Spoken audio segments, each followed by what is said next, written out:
તો હાલો દોસ્તો, જય શ્રી કૃષ્ણ.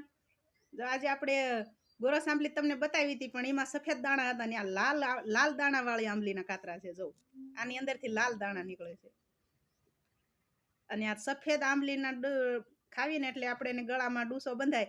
અને આ આંબલી મીઠી છે એકદમ. જો બી તો અંદરથી કાળા જ નીકળે, પણ આંબલીના દાણા અંદર મીઠા છે. જો આપણી જ વાડીએ થાય છે. આપણે આજ પહેલી વાર આંબલી જોઈ. કાતરા આવા નાના નાના છે, પણ મસ્ત મીઠા દાણા છે આની અંદર. લાલ આંબલી છે, લાલ. ગમે તે કાતરો ફોલો ને એટલે અંદરથી લાલ જ દાણો નીકળે. જો તો હાલો આવી જાઓ મીઠા કાતરા ખાવા. આજ તો મીઠા કાતરા છે, આનો ડોસુરો નથી વળતો. જય શ્રી કૃષ્ણ, ખુશ રહેજો.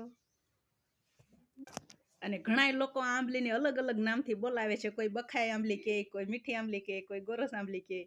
તો વિડીયો મૂક્યો એટલે જાણવા મળ્યું કે